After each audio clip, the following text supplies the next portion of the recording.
Welcome back to $1,000 Car Guy. Obviously it's raining, so we're going to be spending some time trying to remove the passenger side fender on this 1995 Mustang GT.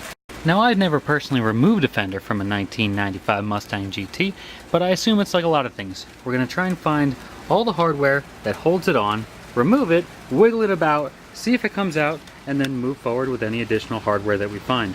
A lot of fenders tend to put hardware inside here between the door jamb, but I can't open my door any farther than right there, so this might be pretty interesting. Now, they're certainly not the easiest thing to see. Looking down inside between the fender, I do see some hardware. So because I don't like a challenge, I'm going to start with the easy bolts. There's 3 8mm bolts on the top of the fender, and then 1 near the bottom down here.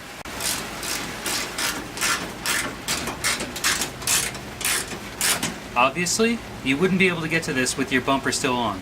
Now, because mine was in a wreck, the bumper was already removed, so please look up another video on how to remove the front bumper in your 95 Mustang before continuing with my video. The next thing I'm going to do is remove the antenna stub that's on the fender.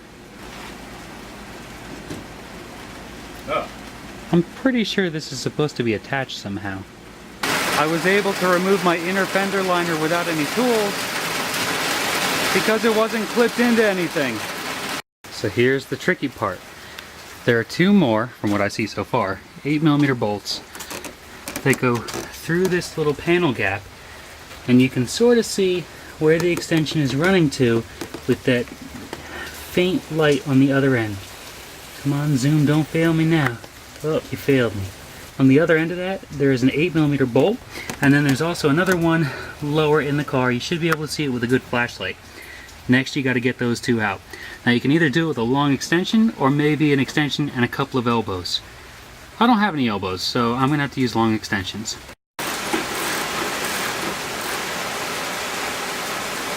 Aha! We got one! So once you make your deal with the devil, you should be able to get that bolt right out. And with that bolt out, you should be able to lift up the fender and move it off of the car. But you're not done yet. Now, lucky for me, I've already removed the radio antenna from inside the car. So all I have to do is simply pull it through or disconnect it. Disconnecting it works fine too. What a joke. Now, for some of you viewers, this next part is for my show $1,000 Car Guy, where I'm putting this 5.0 into my Mazda Miata. So, the whole reason for removing that fender was to be able to get to the backside of this connector, which is where the ECU connections pass through the firewall. Now, I have never removed this before, but I'm hoping it comes right out. So, to stay true to form, nothing is ever as easy as it seems. I was able to pull the connectors through this open hole here, which leads right up top here, only to find out that, of course, this harness is kept in place by a bunch of those Ford clips I've grown to hate so much. And then it runs in there, and then into the front of the car. So I think in order to get enough prying room, I'm going to have to dismantle the clips that are holding on this main harness. So after a lot of prying, we should be able to pull through now, theoretically. There's a lot of connectors to get bunched up in there, so this may be a multi-part pull. I just don't really want to take out the whole HVAC system on the inside of the car, because that's pretty much, well, A, all that's left in here, but B, it's a lot of big stuff to get caught up on. These connectors are becoming very troublesome for me, so this is just a mental note for me, basically.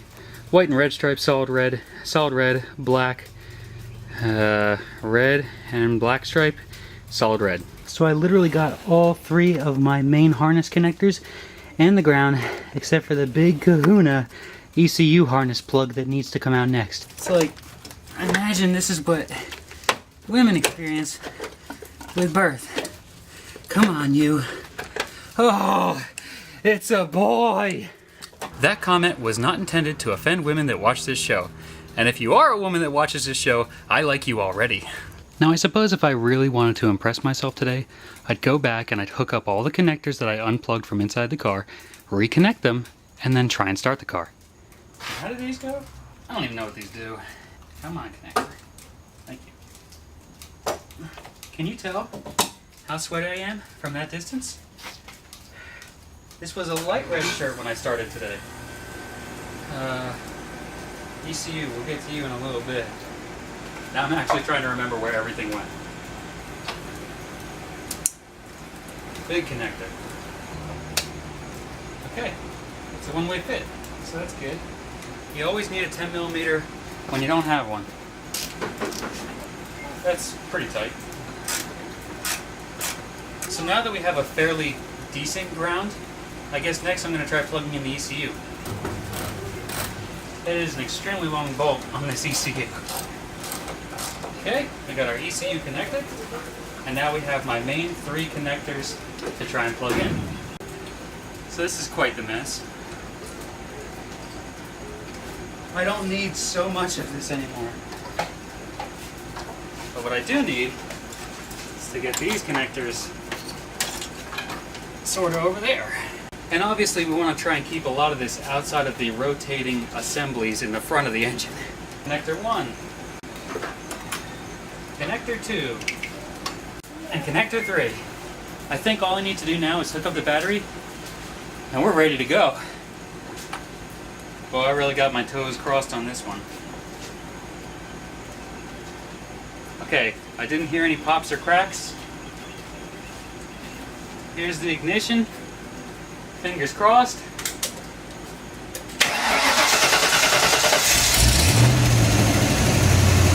We did it! So there you have it. The car is running with the entire harness outside of the interior. Finally, something I did works.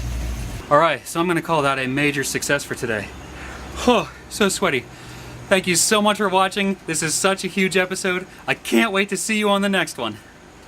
So do you know what's next for this project? We gotta trim the fat. We gotta cut out all these unnecessary connectors. Yeah, I'm talking to you guys up there.